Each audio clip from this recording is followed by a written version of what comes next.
salam damai sejahtera di dalam kasih Tuhan Yesus Kristus, puji Tuhan. Kalau hari ini sudah kita boleh memasuki minggu yang pertama di bulan Desember ya. Jangan lupa hari Rabu sudah kita semua akan berkumpul bersama ya di Grand City. Ada perayaan Natal Gereja Happy Family. Kita mau sungguh-sungguh bersama-sama membawa banyak jiwa. Datanglah sebelum waktunya supaya saudara bisa mendapat tempat yang baik ya. Jam 6 sudah ya di Grand City.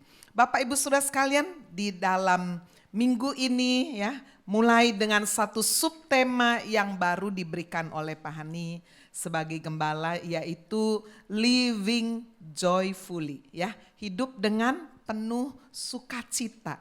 Bapak Ibu Saudara, seringkali hidup manusia itu sangat dipengaruhi oleh keadaan. Ya, kalau keadaannya baik, kita senyum, kita senang. Keadaannya nggak baik, kita cemberut, ngomel, komplain, protes, dan sebagainya.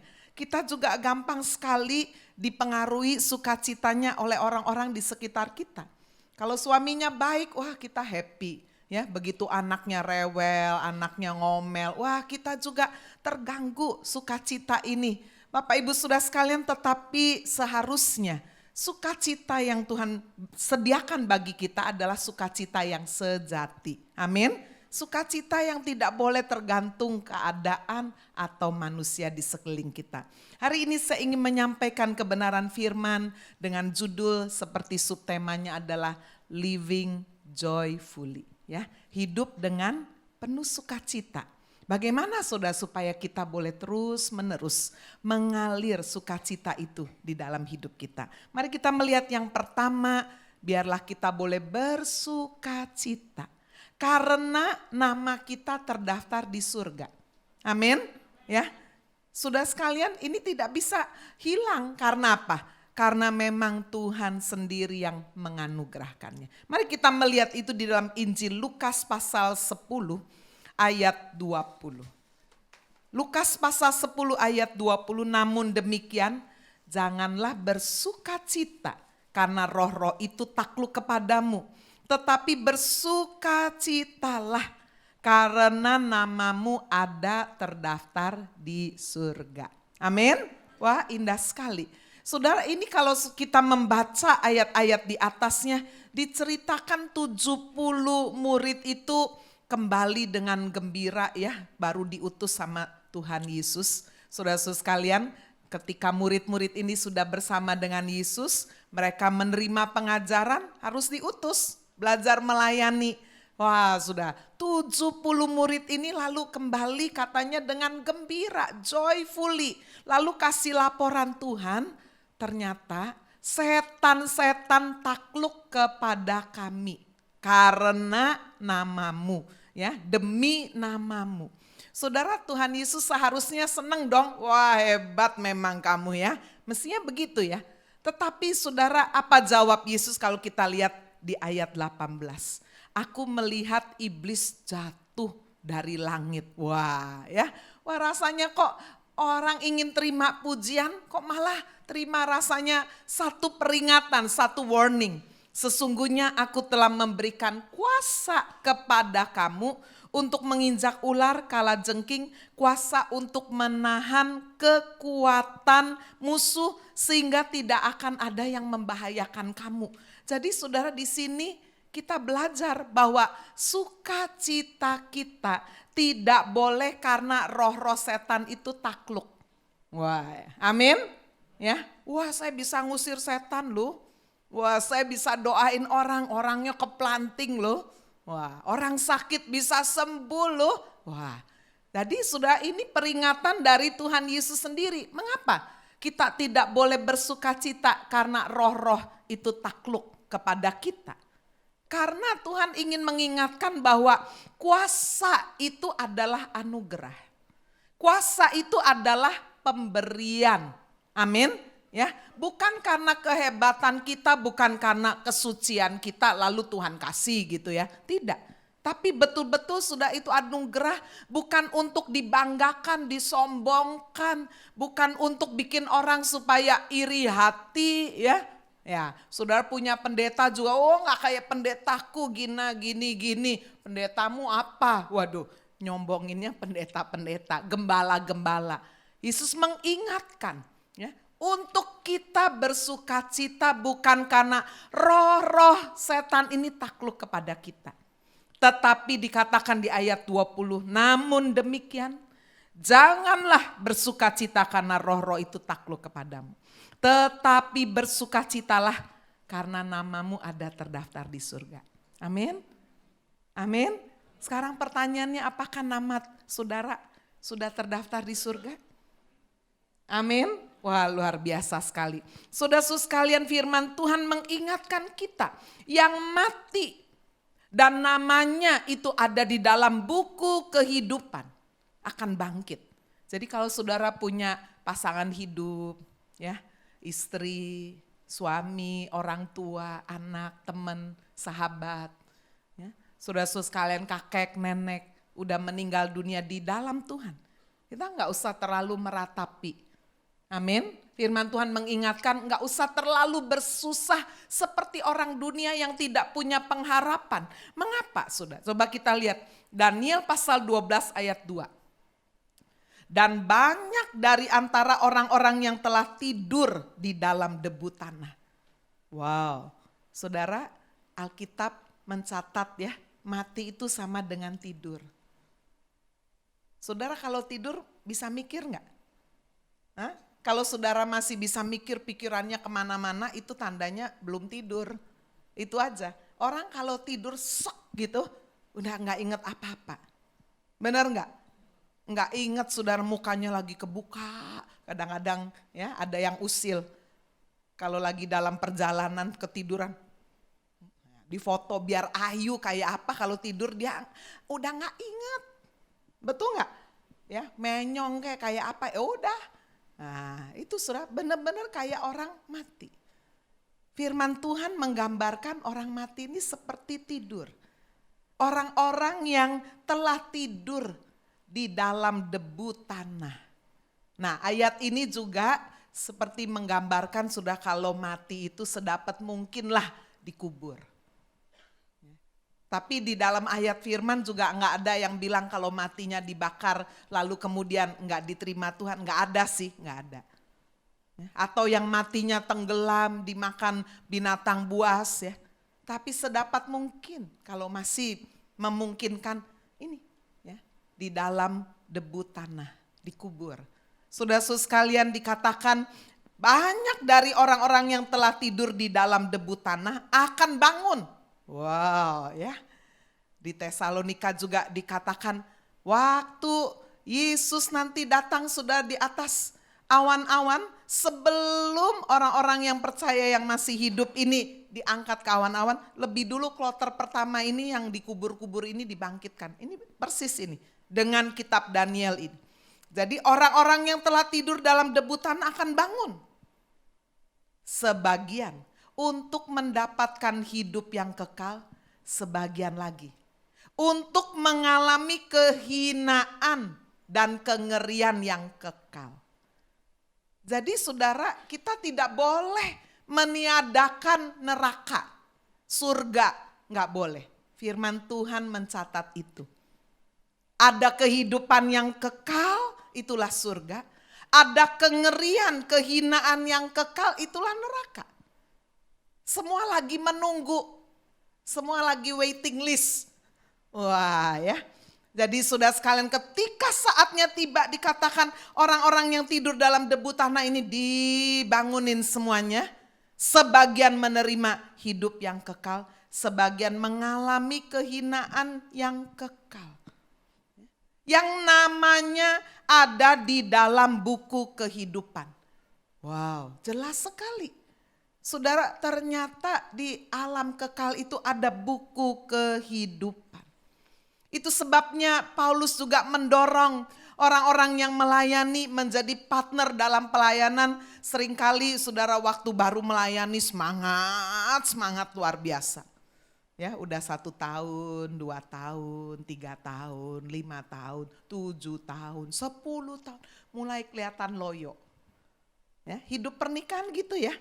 Waktu pertama-tama, waduh, sudah kalau kita lihat ya, pergi ke pesta pernikahan, pandangan itu yang pengantin benar-benar tuh dari mata, nggak usah ngomong loh, matanya sudah penuh cinta.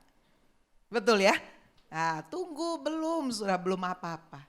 Ya, ada yang baru 1 tahun udah pisah cerai, ada yang 5 tahun, ada yang 7 tahun, ada yang 10 tahun udah nggak rasa apa-apa.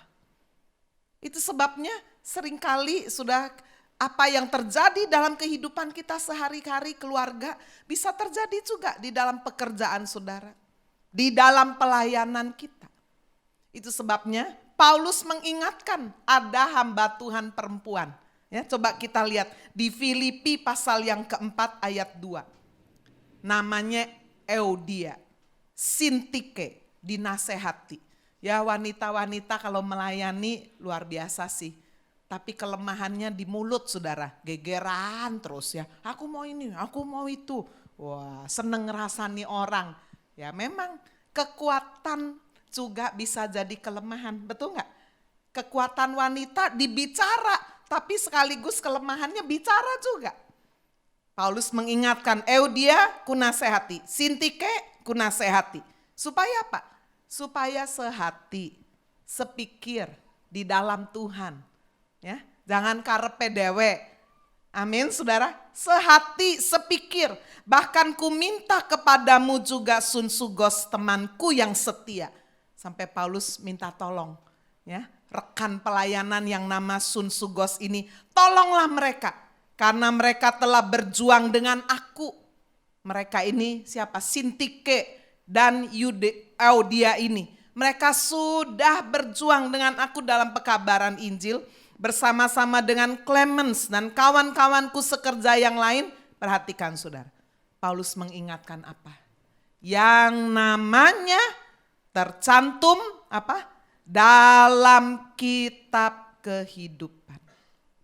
Inilah yang mendorong kita yang sudah percaya Yesus, yang sudah melayani Tuhan, saudara, untuk kita boleh terus berjuang di dalam pemberitaan Injil. Terus semangat, tidak boleh loyo. Terus sehati, sepikir, jangan keluar dari jalurnya sendiri-sendiri. Mengingatkan sudah bahwa apa? Nama kita sudah tercantum di dalam kitab kehidupan. Inilah sumber sukacita kita yang sejati. Setiap hari saudara boleh merenungkan Tuhan, terima kasih.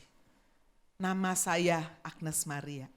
Sudah tercatat dalam buku kehidupan di surga. Saya tidak bisa beli dengan apapun. Saya nggak bisa tukar dengan apapun. Itulah sumber sukacita saya yang paling utama. Amin. Saya mau mengerjakan keselamatan saya. Ya, bukan work for salvation, bukan berbuat baik supaya selamat. Tapi saya mau berbuat baik Tuhan karena saya sudah selamat. Karena nama saya sudah tercatat dalam buku kehidupan di surga, saya nggak mau main-main. Saya nggak mau jatuh dalam dosa. Amin. Saya nggak mau bergaul dalam pergaulan yang buruk. Saya nggak mau menikmati hawa nafsu dunia yang cuma sesaat. Setelah itu nanti bagaimana tanggung jawab saya? Itu setiap hari pikiran saudara mengingatkan diri sendiri. Nama saya sudah tercantum di dalam buku kehidupan di surga. Amin. Itu juga yang mendorong kita. Ada keluarga, suami, orang tua, anak-anak, mantu yang belum menerima Yesus, terus kita mau mendoakan, terus kita mau menyaksikan, enggak bosen-bosennya. Sebelum saat itu tiba, kalau sudah mati, enggak bisa didoakan lagi. Tuhan, saya doain Tuhan, suami saya yang udah mati biar diterima, enggak bisa. Ya, karena di Alkitab enggak ada diajarkan untuk kita mendoakan yang sudah mati, enggak ada.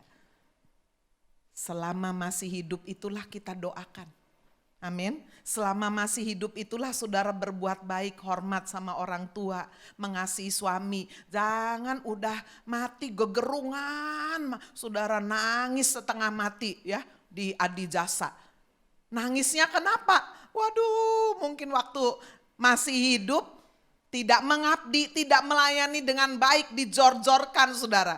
udah mati penuh penyesalan. Baru dikasih buah, dikasih bacang, dikasih bakpao. Waduh, siapa sih makan?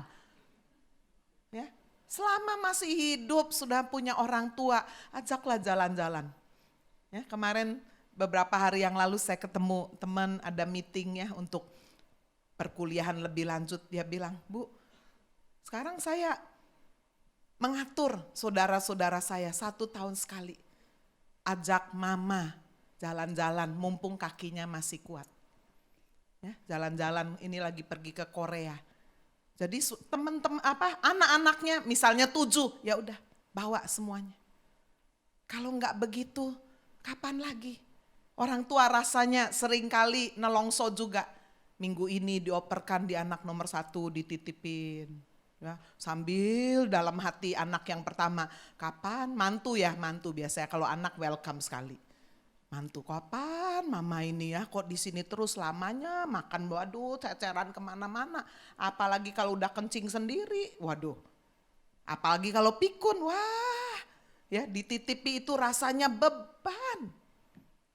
Padahal kalau kita mengingat kita dulu ngerepoti orang tua nggak pernah ngomel. Kamu kencing terus, ngompol terus ya.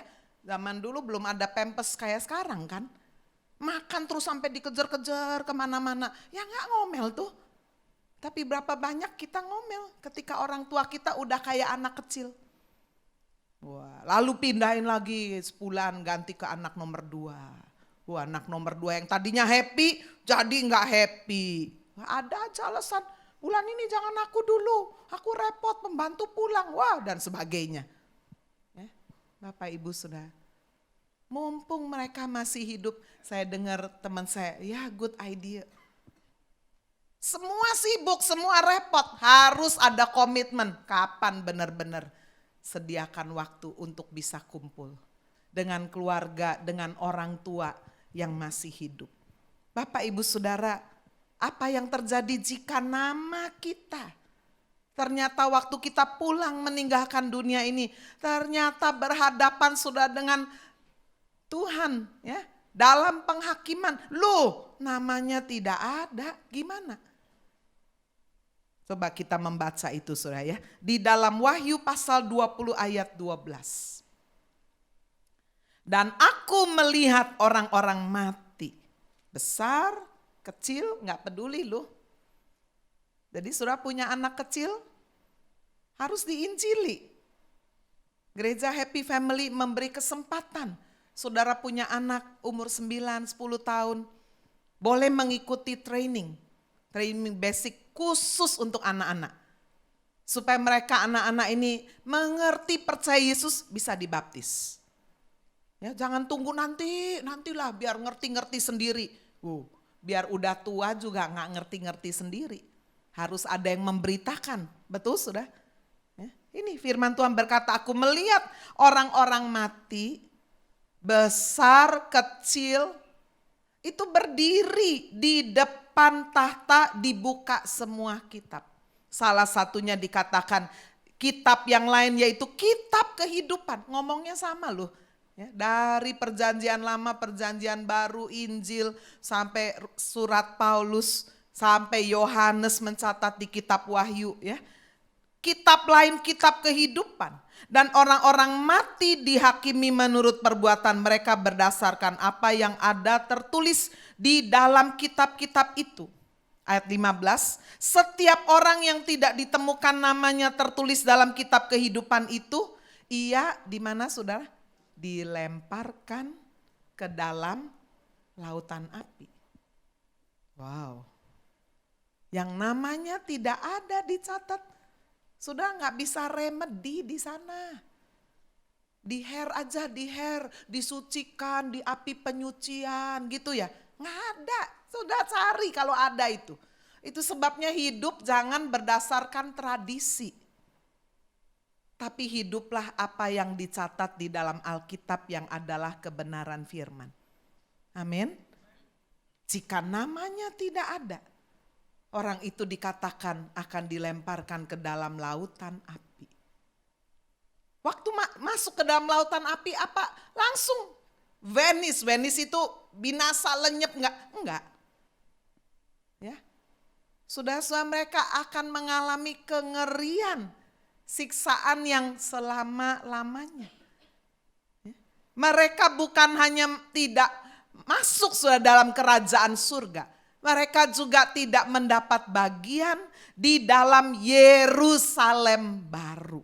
Coba kita lihat Wahyu 21 ayat 27. Saya sengaja tunjukkan ayat-ayat ini supaya saudara melihat bahwa kata buku kehidupan, kitab kehidupan, itu ditulis di mana-mana. Menggambarkan saudara bahwa benar-benar ada kitab kehidupan. Jangan tanya saya, bukunya buku apa, kitabnya kayak apa. Aduh, itu gak penting ya. Betul saudara. Tetapi paling tidak firman Tuhan betul-betul mengajarkan kita bahwa ada satu kitab kehidupan mencatat nama-nama orang yang boleh masuk. Dan kalau namanya tidak ada, tidak boleh. Coba kita lihat Wahyu 21 ayat 27. Tetapi tidak akan masuk ke dalamnya sesuatu yang najis. Nah, saudara bilang percaya Tuhan, tapi hidupnya najis terus. Ini cuma di bibir aja. Padahal percaya Tuhan itu harus dari hati, segenap hati, sungguh-sungguh. Orang yang hidup di dalam kenajisan atau orang yang melakukan kekejian, orang yang melakukan kejahatan, hidupnya dalam dusta, bohong terus. Waduh, ya. Dikatakan mereka yang namanya tertulis di dalam kitab kehidupan anak domba. Hanya mereka yang bisa masuk ke dalam New Jerusalem. Yerusalem yang baru. Ya, ini ada banyak tafsiran, tapi sampai hari ini saya percaya ada Yerusalem yang baru. Kerajaan 1000 tahun. Ada yang gak percaya, gak apa-apa sudah ya, karena kita masih wait and see. Kerajaan 1000 tahun di mana orang-orang kudus akan memerintah bersama dengan Kristus. Di Yerusalem yang baru, langit dan bumi yang baru, pemerintahan yang baru. Amin. Ya, ini alasan sukacita, living joyfully. Bersukacita karena nama saudara, nama saya sudah tercatat dalam buku kehidupan di surga. Amin. Bagaimana jika belum? Buka hati. Wahyu 3 ayat 20 berkata, lihat aku berdiri di muka pintu dan mengetuk. Barang siapa mendengar suaraku, ya, buka pintu hatinya, aku akan masuk. Tuhan Yesus, masuklah ke dalam hati, ampuni dosa-dosaku, tinggallah selama-lamanya dalam hatiku. Yohanes 1 ayat 12 berkata, tetapi seberapa banyak orang yang menerima Yesus, dia akan diberi kuasa menjadi anak Allah. Amin. Siapa aja, enggak tergantung warna kulit, enggak tergantung suku bangsa, besar kecil. Ada jemaat saudara anaknya umur 8 tahun setengah. Dia pingin sekali dibaptis, sekolah di Happy Family School. Sama mamanya bilang, gak boleh, kamu masih kecil jangan dibaptis. Enggak, aku udah percaya lu Yesus lu dalam hatiku. Aku udah percaya ada buku kehidupan lu, masih 8,5 tahun. Ya udah nanti tanya Ibu Agnes, dia anaknya di bawah saya. Bu ini loh, Ustaz gak boleh, terus mau. Saya tak tes sedikit, lu kalau dia udah percaya, apa yang bisa menghalangi? Betul nggak?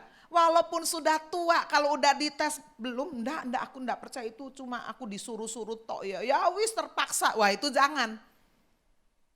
Tapi kalau itu dari hati, dia percaya, memahami. Ya, tanda percaya adalah memberi diri dibaptis. Amin. Ya. Sekarang mari kita melihat yang kedua. Sukacita yang sejati, living joyfully, adalah bersukacita karena Tuhan. Karena apa sudah? Karena Tuhan. Coba kita baca sumber ayatnya. Mazmur 37 ayat yang keempat. Mazmur 37 ayat 4. Dan bergembiralah karena apa? Karena Tuhan. Bukan karena berkat Tuhan. Saya baru pulang Israel, hore, gembira. Coba sampai tahun depan masih bisa bergembira karena ke Israel. Oh, udah lupa. Nah, ada masalah, sedih lagi. Bergembiralah karena Tuhan, maka Ia akan memberikan kepadamu apa yang diinginkan hatimu. Luar biasa loh. Kuasa sukacita karena Tuhan itu luar biasa. Kenapa seringkali apa yang saudara inginkan nggak terkabul? Karena saudara ngomel terus. Di sini ada anak-anak muda ya, minta sama orang tua nggak dikasih, ngomel, marah-marah, ngancem. Bahkan anak sekarang nih kalau nggak takut Tuhan ngeri sekali ya. Orang tuanya berani bisa dipukul, dipisui lagi. Waduh. Ini firman Tuhan loh memberikan satu perintah yang indah sekali. Bergembiralah karena Tuhan. Maka Ia akan memberikan apa yang diinginkan hatimu. Rupanya Tuhan senang sekali kalau orang itu bisa bergembiranya itu karena Tuhan. Coba saudara kalau punya istri, punya suami ya, bisa happy bukan karena kita udah masakin yang enak-enak ya. Kalau udah masakin yang enak baru suaminya puji, oh I love you. Kalau masaknya gak enak gimana? Kita dimaki-maki, dipisui, waduh. Tapi kalau suami bilang, Mam hari ini memang masakannya agak keasinan. Tapi enggak apa-apa, keasinan gampang. Kasih air aja Mam ya. Nah, aku tetap cinta kok, aku tetap happy. Waduh gimana sudah? Wow senang sekali. Gimana kalau seorang suami pulang membawa kabar, Mam sorry ya, hari ini saya ditipu orang. Yang seharusnya saya untung, ini jadi merugi. Terus saudara maki-maki suami, dasar goblok, udah tak bilangin. Gimana saudara? Atau saudara bilang, ya eman juga. Tapi ya udahlah, gak apa-apa Pap. Kita tetap happy aja. Karena Tuhan sanggup memberkati, mengganti dengan lipat ganda. Amin. Bergembira karena Tuhan. Bukan karena berkat Tuhan. Mengapa kita bergembira karena Tuhan? Karena hanya Tuhan yang tidak berubah. Dulu, sekarang, sampai selamanya ya dan amin tidak pernah berubah. Manusia berubah. Saya dulu muda sekali, sekarang muda sudah ya. Belum tua loh, tapi enggak sekali. Ya. Dulu mungkin saudara kaya sekali, ya sekarang aku cuma kaya tok bu. Gak apa-apa. Amin, saudara. Dulu saudara mungkin punya kekuasaan, kekuatan, punya jabatan tinggi sekali. Sekarang enggak apa-apa. Bergembiralah karena Tuhan. Ya, Tuhan Yesus tidak berubah. Maleakhi 3 ayat 6 saya bandingkan ya, perjanjian lama dan baru. Bahwasanya aku Tuhan tidak berubah. Dan kamu Bani Yakub tidak akan lenyap. Wow. Kita menyembah Tuhan yang tidak berubah. Ibrani 13 ayat 8, Yesus Kristus tetap sama. Baik kemarin maupun hari ini dan sampai selama-lamanya. Bersukacita karena Tuhan. Tuhan tidak berubah dulu, sekarang, sampai selamanya. Saudara, sukacita inilah yang memampukan kita sungguh-sungguh tidak tergantung keadaan. Itu sebabnya di dalam Filipi pasal 4 ayat yang keempat. Paulus di dalam penjara di kota Roma. Tidak punya istri, tidak punya anak, tidak punya tabungan deposito. Tidak sehat juga. Ya. Tetapi saudara dia bisa berkata apa? Nulis surat Filipi pasal 4 ayat 4. Bersukacitalah senantiasa dalam Tuhan. Sekali lagi kukatakan, bersukacitalah. Rejoice in the Lord always. And I say again, rejoice. Aduh luar biasa.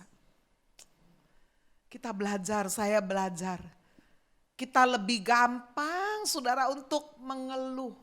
Melihat keadaan yang buruk kita mengeluh, kita ngomel. Melihat keadaan pemerintah yang buruk, aduh ngomel.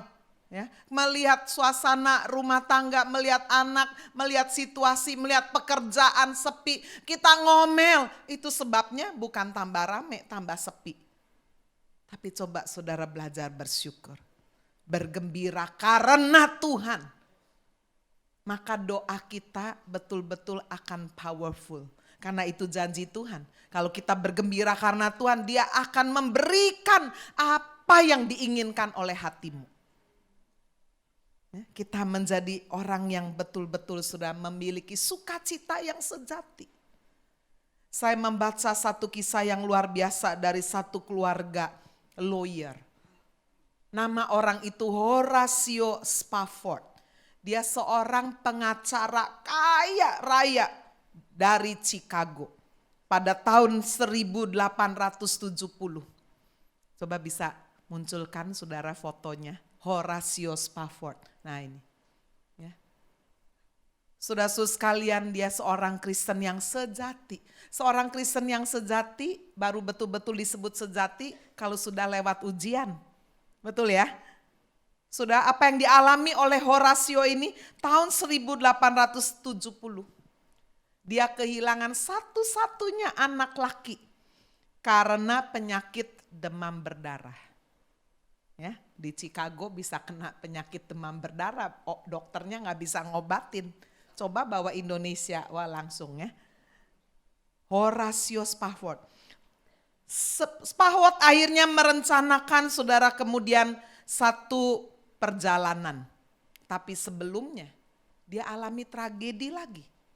Tragedi besar pada waktu itu, The Great Chicago Fire. Membakar habis hampir seluruh aset properti yang dia miliki. Ini belum naik kapal ya. Jadi saudara asetnya juga habis. Kena Great Chicago Fire. Hidup nampaknya tidak begitu baik ya buat Spafford dan keluarga.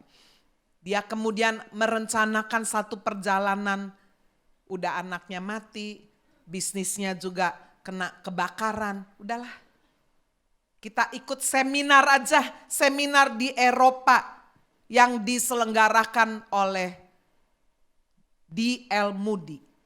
Seorang pembicara yang diurapi Tuhan luar biasa.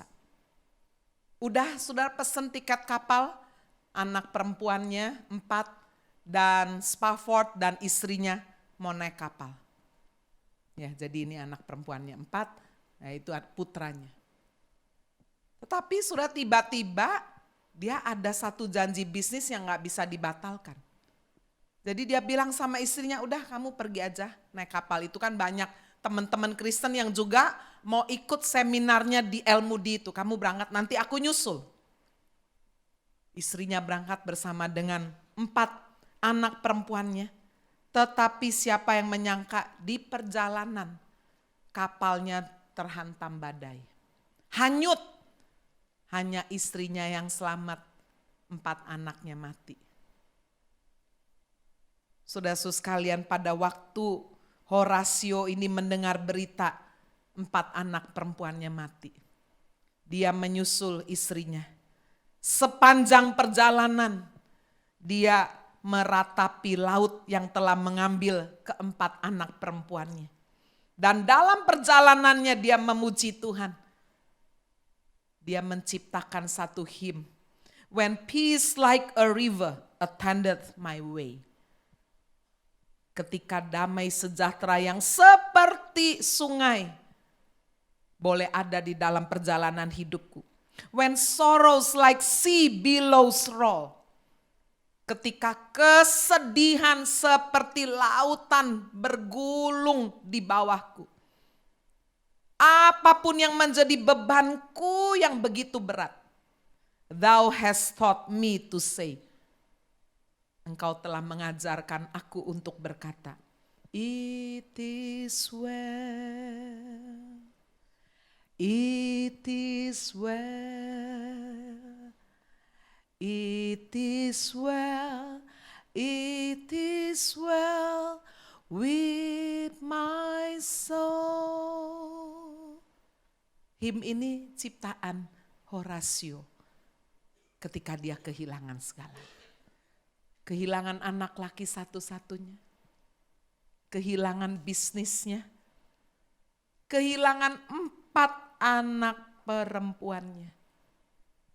It is well with my soul. Nyamanlah jiwaku.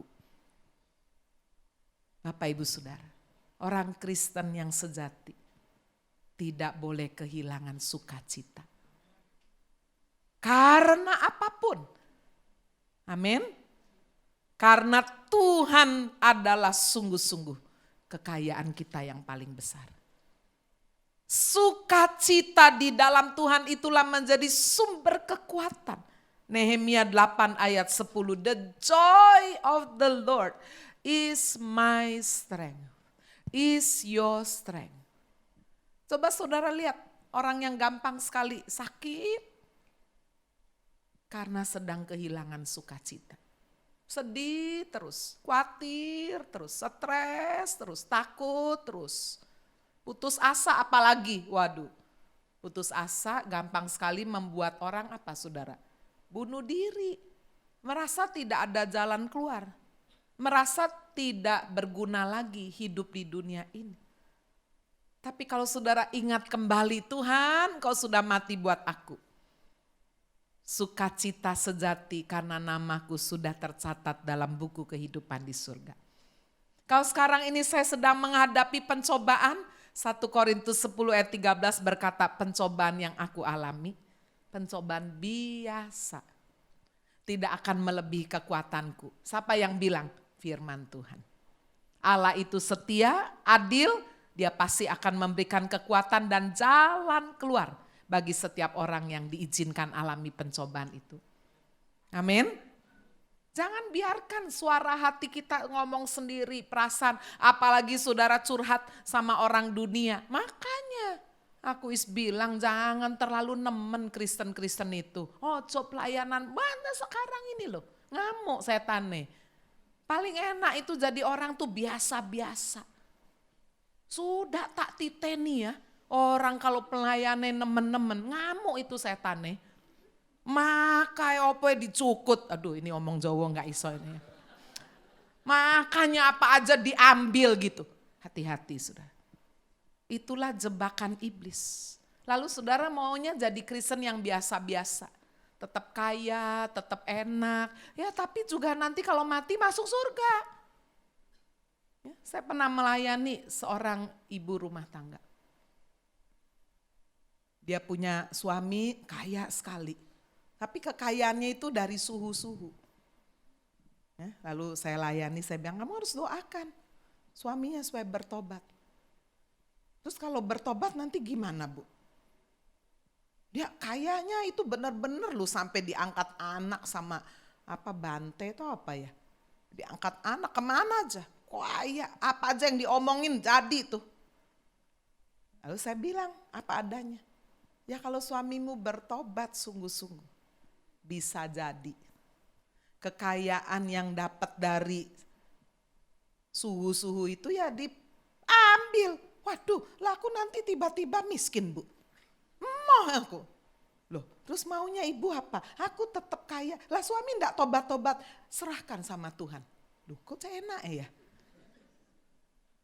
Dan kenyataannya sampai hari ini belum bertobat. Ya, dia juga enggak mau ketemu saya. Ketemu saya, wah kalau ibu itu kuenceng itu. Ya, iya, putih-putih, hitam-hitam. Aku maunya abu-abu. Surga katut, kaya tetap enggak mau, aku enggak mau diambil. Saya bilang kalau sampai itu diizinkan diambil, Tuhan sanggup mengganti lipat kali ganda. Ya tapi aku enggak rela, alami prosesnya itu waktu diambilnya tuh enggak mau. Waduh, nah ini namanya Kristen karepe dewek. Kristen bikin aturan sendiri. Hari ini kita belajar saudara, living joyfully, bersukacita karena Tuhan. Amin. Sukacita karena Tuhan itulah sumber kekuatan. Gak bisa goyang. Sukacita dalam Tuhan itulah yang menghasilkan pengharapannya itu melimpah pengharapan. Pasti ada pengharapan. Coba kita lihat Roma 15 ayat 13. Semoga Allah sumber pengharapan memenuhi kamu dengan segala sukacita, indah sekali. dan damai sejahtera dalam iman kamu, supaya oleh kekuatan Roh Kudus kamu berlimpah-limpah dalam pengharapan. Amin. Ada ilmuwan berkata bahwa manusia itu masih bisa hidup kalau tidak makan 40 hari. Tidak minum 3 hari. Tapi katanya tidak mungkin bisa hidup sedetik pun tanpa pengharapan. Begitu kehilangan pengharapan benar-benar, gampang putus asa, bisa bunuh diri. Artinya kalau hidup kita ini penuh sukacita karena Tuhan, maka pengharapan kita juga melimpah. Nah, kalau pengharapan kita ini melimpah besar, berarti kita sehat dan awet muda dong. Amin. Wow, saudara, nggak perlu bingung segala macam. Kenapa? Pelihara ini, maintain.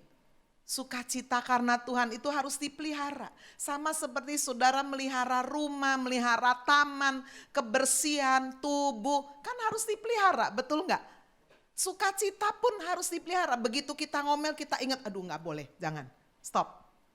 Terima kasih Tuhan, saya mau tetap bersukacita karena Tuhan. Memang suasana sedang berat, tapi saya percaya Tuhan tidak tinggal diam. Amin. Terus. Sekarang kita lihat yang ketiga, yang terakhir. Living joyfully. Tadi yang pertama apa, saudara? Sukacitanya karena apa? Karena apa? Karena nama kita sudah tercatat dalam buku kehidupan di surga. Yang kedua, sukacita karena apa? Karena Tuhan. Tuhan gak berubah. Kasih setianya, keadilannya, janjinya enggak berubah. Yang ketiga, bersukacita karena melihat orang lain berhasil. Wah, wangel itu bu. Lah makanya saudara harus dituntun dari tahap pertama, sukacita kita karena nama kita tercatat dalam surga. Sukacita karena Tuhan. Amin. Karena udah sesuatu yang ilahi, semuanya divine joy. Maka saudara, sukacita waktu melihat ada orang lain berhasil, kita enggak sirik, enggak iri hati. Kenapa? Karena hati kita udah penuh sukacita karena Tuhan. Ini ujian, tes ukur kalau saudara itu gampang iri hati, dengki. Itu pasti dalam hidup saudara kurang sukacita karena Tuhan. Kalau hidup saudara itu udah penuh sukacitanya karena Tuhan, nggak mungkin sirik, nggak mungkin. Amin. Iri hati dan sukacita karena Tuhan tidak bisa barengan, dalam hati kita ada dua-dua, nggak mungkin. Ya, kenapa kita harus bersukacita kalau melihat orang lain berhasil? Sebab ini perintah Tuhan. Ini bukan psikologis, bukan. Perintah Tuhan. Coba kita baca 1 Korintus 12 ayat 26. Karena itu jika satu anggota menderita, semua anggota turut menderita. Jadi jika ada hamba Tuhan jatuh, jangan disyukur-syukurin. Syukur itu makanya sombong sih. Loh, jangan, harus kita menderita saudara. Berduka, kita berdoa. Jika ada satu anggota menderita, semua anggota turut menderita. Jika satu anggota dihormati, semua anggota turut bersukacita. Ini yang normal. Kristen normal tuh yang ini nih, saudara. Gini nih. Jika ada anggota dihormati, semua anggota turut bersukacita. Kamu semua adalah tubuh Kristus. Kamu adalah masing-masing anggotanya. Amin. Jadi mulai sekarang kalau lihat ada orang lain sukses, jangan, kamu enggak tahu sih, jangan. Dia sukses, puji Tuhan. Haleluya, saya ikut senang. Bu, orang itu lu khotbah wapi, haleluya, puji Tuhan. Bu, itu lu pelayanannya diberkati, haleluya. Gitu, bersyukur. Itu dagangnya maju lu padahal baru, puji Tuhan. Itu harus di-maintain. Itu harus dipelihara. Karena itulah perintah Tuhan. Yakobus 5 ayat 13. Kalau ada seorang di antara kamu yang menderita, baiklah apa? Ia berdoa. Kalau ada seorang yang bergembira, baiklah ia menyanyi. Terapin saudara mulai hal yang kecil-kecil. Mulai sekarang kalau ke Adijasa jangan ngakak-ngakak sendiri. Kita yang khotbah tuh terganggu saudara. Kita lu khotbah memberi penghiburan kepada yang berduka. Sana makan tahu campur, makan lontong balap, kuaci sambil wah. Loh, pesta tah. Ini lu rumah duka, bukan pujasera saudara. Enggak melakukan firman Tuhan berkata kalau ada yang menderita berdoa. Ya ngobrol bolehlah, cumi-cumi aja. Jangan ketawa-ketawa, enggak cocok. Sebaliknya kalau saudara lihat ada orang sedang ucapan syukur. Biarlah kita bersuka cita. Jangan ngerasani, enggak seneng. Kenapa sudah? Iri hati itu membusukkan tulang. Coba saudara cek yang tulang-tulangnya pada bosok semua itu. Ya, sebelum cek ke dokter, cek diri sendiri. Kalau saudara penuh iri hati, ini firman Amsa 14 ayat 30. Hati yang tenang menyegarkan tubuh. Siapa yang tubuhnya itu lu tiap hari, aduh aku bangun tidur sakit semua bunda pernah seger, coba cek. Kalau hatinya sedih, iri hati, lihat saudaranya lebih kaya, lihat temennya lebih sukses, nggak bisa mengucap syukur. Ya ini, hatinya kalau tenang, tubuhnya segar. Amin. Hati yang tenang menyegarkan tubuh, tapi iri hati membusukkan tulang. Cek semuanya. Saya bikin tesis saudara tentang luka batin. Ada hubungannya, ternyata saya temukan dari ensiklopedi kedokteran. Bahwa orang itu kalau hatinya itu saudara tidak penuh dengan sukacita kegembiraan. Tulang-tulangnya itu gampang kropos, itu hasil kedokteran. Tulang-tulangnya itu tidak diisi oleh red marrow, butir-butir darah merah. Kering. Ribuan tahun yang lalu Alkitab udah catat. Hati yang gembira adalah obat yang manjur. Semangat yang patah apa? Keringkan tulang. Tambah patah semangatnya, tulangnya tambah garing kabeh. Tambah kering semua. Iri hati dan egoisme mendatangkan kekacauan dan kejahatan. Coba baca ayat terakhir. Yakobus 3 ayat 16. Sebab di mana ada iri hati dan mementingkan diri sendiri, di situ ada kekacauan dan segala macam perbuatan jahat. Iri hati, egois, mau yang paling utama terus. Enggak mau kalau enggak yang utama. Wah ya. Jangan sampai saudara gara-gara enggak bisa dapat undangan VIP. Aku enggak mau datang Natal. Kenapa? Ente undangannya. Aduh. Yesus saja lahirnya di kandang, saudara nggak minta VVIP. Sebetulnya VVIP itu kan untuk kita beli kasih kepada tamu yang belum percaya Tuhan. Saya sudah menggambarkan diri saya. Seandainya saya ini jemaat, saya lebih memilih saudara duduk itu di baris 20 itu lebih bagus lightingnya. Ya terpaksa wong gembala duduk paling depan, nggak bisa lihat lighting bagusnya itu nggak bisa. Ini rahasia tips tuh. Justru bagusnya itu agak ke tengah, cerah. Kalau depannya cuma pendek. Betul nggak Pak Timi? Betul. Wah gitu ya Bu, ya datang Bu. Datang saudara sebelum waktunya, datang cari baris yang nggak usah terlalu depan, bener, enak di situ, supaya bisa lihat semuanya, luas pandangannya. Mari kita pelihara hati yang rendah. Amin. Sudah nggak dikasih duduk di tempat terhormat, nggak apa-apa. Kita dihormati Tuhan. Ya, kita nggak iri hati lihat orang lain keluar masuk pakai Mercedes. Aku lubu bertahun-tahun Mercy kill tok Bu. Gak apa-apa saudara sehat. Jangan iri hati. Nanti tulangnya pada busuk semua. Tapi kalau hati kita tenang, hidup kita segar, kita sungguh-sungguh akan boleh menanti kedatangan Tuhan dengan penuh sukacita. Amin. Tuhan Yesus berkati.